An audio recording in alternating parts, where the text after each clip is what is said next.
Premier symptôme du cancer du pancréas.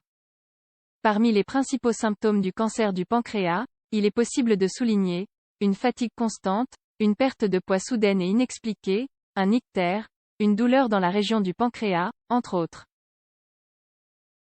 Le cancer du pancréas est une maladie qui affecte aussi bien les hommes que les femmes, et peut apparaître à n'importe quel âge de la vie. Toutefois, il est généralement plus fréquent chez les hommes d'un certain âge. La cause n'a pas encore été déterminée, mais plusieurs facteurs de risque jouent un rôle dans le développement de cette maladie.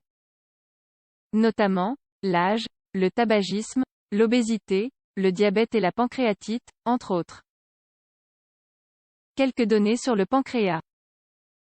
Le pancréas est un organe de forme allongée qui se situe derrière l'estomac. Il remplit d'importantes fonctions dans le cadre du maintien de notre corps. De cette manière, nous pouvons différencier deux types de cellules dans le pancréas. Endocrines, elles apparaissent sous la forme d'îlots de Langerhans et produisent des hormones qui se libèrent directement dans le sang. Normalement, elles produisent de l'insuline et du glucagon, composés capables de réguler la quantité de glucose dans le flux sanguin.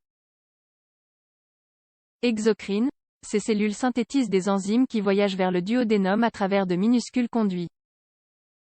Elles s'unissent pour former le conduit pancréatique, qui s'unit à son tour au conduit biliaire, provenant du foie, vers l'intestin grêle. Les enzymes produites collaborent afin de procéder à la digestion de certains nutriments tels que les lipides ou les graisses. Quels sont les types de cancer du pancréas? On distingue deux types de cancer du pancréas selon le type de cellules affectées. Ainsi nous trouvons le cancer du pancréas exocrine. Il s'agit du sous-type de cancer du pancréas qui apparaît le plus fréquemment. Dans la plupart des cas, il se développe à partir des cellules qui produisent les enzymes digestives. La tumeur endocrine pancréatique ou neuroendocrine, maligne ou cancéreuse, elle affecte les cellules des îlots de Langerhans qui produisent des hormones et les libèrent directement dans le sang. Nous pouvons faire la différence entre différents sous-types en fonction du type de cellule affectée, voire les symptômes les plus fréquents. Quels sont les symptômes du cancer du pancréas les plus fréquents? Les experts de l'AECC expliquent que, dans sa phase initiale, les personnes avec un cancer du pancréas ne présentent généralement pas de symptômes. Néanmoins, au fur et à mesure que la maladie progresse, différents symptômes peuvent apparaître. Par exemple, une perte de poids inexplicable, un ictère, du diabète, des douleurs dans la région du pancréas, une fatigue constante, des nausées et vomissements, parmi d'autres. D'autre part, les symptômes peuvent varier en fonction du type de cancer du pancréas que présente le patient. Ainsi, nous pouvons faire la distinction entre cancer du pancréas exocrine, fatigue ou faiblesse générale, nausées et vomissements, inappétence ou perte d'appétit. Cela entraîne souvent une perte de poids involontaire chez le patient. Augmentation de la taille de la vésicule biliaire ou du foie, gènes abdominales qui peuvent s'étendre à des zones proches, telles que le dos, ictère ou jaunissement de la peau. Cela est dû au fait que le cancer obstrue le conduit cholédoque, et par conséquent, la bilirubine s'accumule. La bilirubine est un pigment produit par le foie qui atteint normalement le duodénum au travers de ce tube. D'autres symptômes liés sont l'urine plus obscure ou encore des altérations dans les caractéristiques des selles. D'autres symptômes hormonaux, changement de la texture du tissu adipeux du patient. Ce trouble est dû à la mauvaise libération d'enzymes pancréatiques. Diabète. Dans ce cas, les cellules exocrines détruisent les cellules qui synthétisent l'insuline. Par conséquent, les niveaux de glucose augmentent dans le flux sanguin et se produisent aussi les symptômes caractéristiques de cette maladie.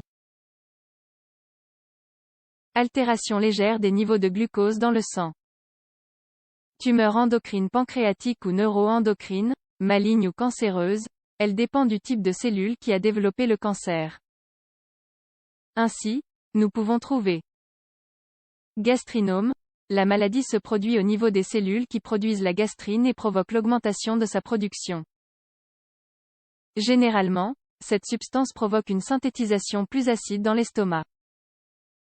On connaît aussi ce trouble sous le nom de syndrome de Zollinger-Ellison. Insulinome.